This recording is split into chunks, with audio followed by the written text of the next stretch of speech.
आज मैं तुम्हें उन सारी सुपर वुमन की कहानी सुनाऊंगा जो साइंटिस्ट थे।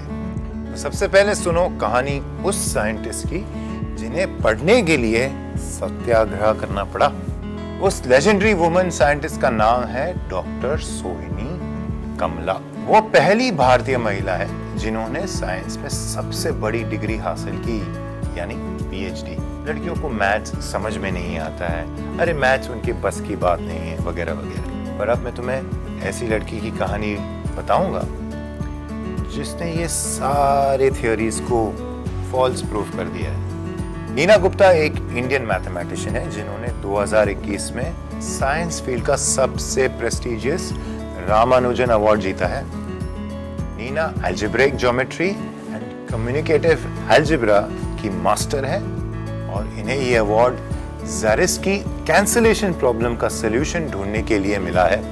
मैं तुम्हें एक ऐसे सुपर वुमन के बारे में बताऊंगा जो कुछ 80 साल पहले पढ़ाई करने के लिए उन्होंने सारे हदें पार कर दी थी। बेगम जफर अली।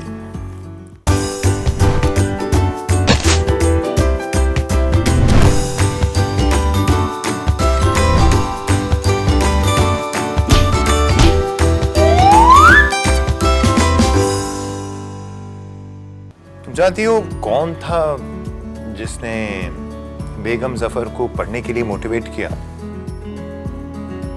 उसके डैड, उनके होम ट्यूटर। उन्होंने बेगम जफर को 10th का एग्जाम देने के लिए कहा। कुछ हेजिटेशन के बाद बेगम जफर मान गई। इन्होंने 10th का एग्जाम दिया और 2nd डिवीजन से पास हुई। पूरे कश्मीर में ऐसी पहली बार हुआ था कि किसी लड़की ने 10th का एग्जाम पास किया था और इनके इस अचीवमेंट के लिए इन्हें गोल्ड मेडल भी दिया गया। इसके बाद तो बेगम जफर को पढ़ने से कोई रोक नहीं पाया। ईयर 1938 में ग्रेजुएशन खत्म करने के बाद इन्होंने पोस्ट ग्रेजुएशन भी किया और कश्मीर के कई स्कूल्स में हेड मिस्ट्रेस भी रही। लड़कियों के लिए पढ़ाई की इंपॉर्टेंस को बेगम जफर ने बहुत अच्छी तरह से समझ लिया था, इसलिए ये घर घर जाकर लोगों को अपनी बेटियों को स्कूल भेजने और पढ़ाने के लिए प्रेरित करती। सबसे पहले स्कूल्स में मिड डे मील्स की शुरुआत भी इन्होंने ही करी थी। इतना ही नहीं, बेगम जफर ने कश्मीर में खास विमेन के लिए एक टेक्निकल ट्रेनिंग सेंटर भी शुरू किया। एजुकेशन की फील्ड में इनकी कोशिशों को देखते हुए इन्हें एडवाइजरी बोर्ड का डेप्यूटी चेयरमैन बनाया गया और बाद में ये लेजिस्लेटिव असेंबली की मेंबर भी बनी और एजुकेशन में बहुत से रिफॉर्म्स लेकर आई। इनकी बनाई सारी पॉलिसीज बहुत ही प्रोग्रेसिव थी और हमेशा औरतों के डेवलपमेंट से जुड़ी होती थी।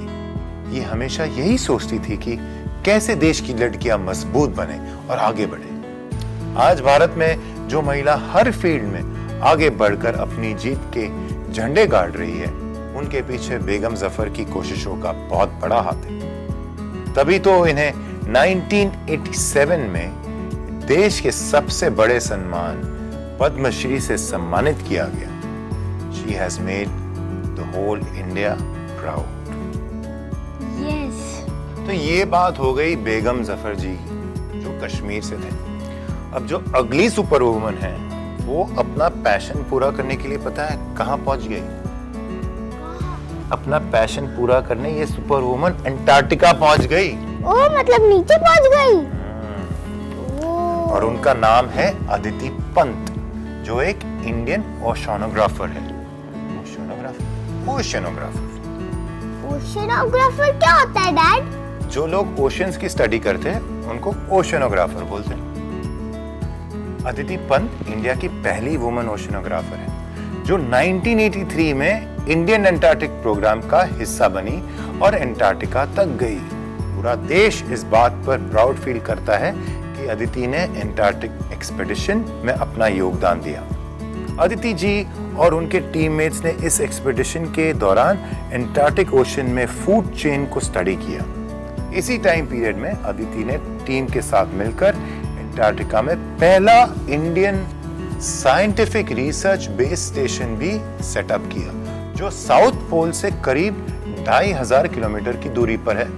सोचो, जिस टाइम पर यानी कि कुछ 40 साल पहले जब लड़कियों को पढ़ना अलाउड नहीं था या एंकरेज नहीं किया करते, उस वक्त ये लड़की साउथ पोल यानी कि अंटार्कटिका पहुंच गई। अदिति जी नागपुर की रहने वाली है और ओशनोग्राफी पढ़ने का मोटिवेशन इन्हें एलिस्टर हार्डी की बुक द ओपन सी से मिला। इन्हें मरीन साइंसेज में मास्टर्स करने के लिए यूएस गवर्नमेंट से स्कॉलरशिप भी मिली और ये यूनिवर्सिटी ऑफ हवाई में पढ़ने भी गई। आज अदिति जी के नाम पर 5 पेटेंट्स हैं और करीब 67 जर्नल्स उन्होंने अब तक पब्लिश करे। गवर्नमेंट ऑफ इंडिया ने अदिति और इनके colleagues doctor Jaya Nethani and doctor Kawal Wilku को एंटार्कटिका अवार्ड से भी सम्मानित किया है। अब एंटार्कटिका के स्नो से हम एक ऐसे सुपर वुमन की तरफ जाते हैं जिन्होंने बहुत सारे प्लांट्स की स्टडी की है। तो पता है जो प्लांट्स की स्टडी करते हैं उन्हें क्या कहते हैं? Plant maker? Good try, but actually बड़ा ही इंटरेस्टिंग वर्ड है। प्लांट्स की स्टडी को बॉटनी कहते हैं और जो बॉटनी पढ़ते हैं उनको बॉटनिस्ट कहते हैं। बॉटनिस्ट? करेक्ट। तो आप ये बॉटनिस्ट का नाम जानना चाहते हो? हाँ। बताता हूँ। ये जाने जाते हैं पद्मश्री जानकी अमाल जी के नाम से। अमाल जी का जन्म 1897 में केरला के टेलीचेरी में हुआ था और उनके 1 नहीं, 2 नहीं, 5 नहीं, 10 नहीं, 18 भाई बहन थे। 18। इनके फादर ने घर पे एक बहुत बड़ा गार्डन बनाया हुआ था। इसी गार्डन से अमाल जी को पेड़ पौधों के बारे में जानने का इंटरेस्ट डेवलप हुआ। जैसे जैसे अमाल बड़ी होती रही तो वो बस अपनी सिस्टर्स को शादी करते हुए देख रही थी। पढ़ने और करियर बनाने की तो उस समय की कोई सोच ही नहीं थी। लेकिन जब अमाल जी की बारी आई तो उन्होंने एक अलग रास्ता चुना, रास्ता पढ़ने का, स्कूल और कॉलेज जाने का। लेकिन ये सोचना और करना आसान नहीं था। ये 1913 का वो टाइम था जब इंडिया में विमेन लिटरेसी 1% से भी कम था और देश में 1000 से भी कम लड़कियां 10th क्लास के आगे बढ़ पाती थी। उस टाइम पर अमाल जी ने क्वीन मैरीज कॉलेज मद्रास से बैचलर्स और प्रेसिडेंसी कॉलेज से बॉटनी में ऑनर्स डिग्री हासिल करी। इसके बाद इनकी मेहनत रंग लाई और इन्हें पावर स्कॉलर के रूप में मिशिगन यूनिवर्सिटी में जगह मिली। इन्होंने पेड़ पौधों की कई हेल्दी हाइब्रिड वैरायटी डेवलप करने का काम किया। कि काम के सक्सेस को देखते हुए इंडिया के पहले प्रधानमंत्री श्री जवाहरलाल नेहरू जी ने इन्हें इंडिया आकर काम करने के लिए रिक्वेस्ट किया, क्योंकि आजादी के बाद भारत कई परेशानियों से जूझ रहा था, जिसमें से एक था बंगाल फैमिन। नेहरू जी इंडिया के बॉटनिकल बेस को मजबूत करना चाहते थे और उनकी बात मानकर अमाल जी 1950 में भारत वापस आ गई। यहीं लखनऊ के सेंट्रल बॉटनिकल लेबोरेटरी में इन्हें सुपरवाइजर के तौर पर अपॉइंट किया गया और अमाल जी ने फिर कई माइलस्टोन्स अचीव किए।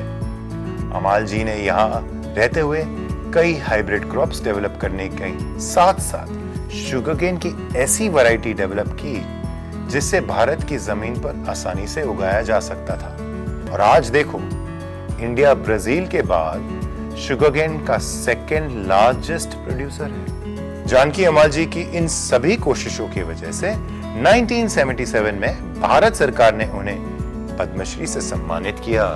Wow, Dad! India is proud of all of them. It is indeed. तो अब राहुल तुम्हें कहें कि लड़कियां साइंटिस्ट नहीं बन सकती है तो तुम उसे क्या कहोगे? बन सकती है, क्यों नहीं?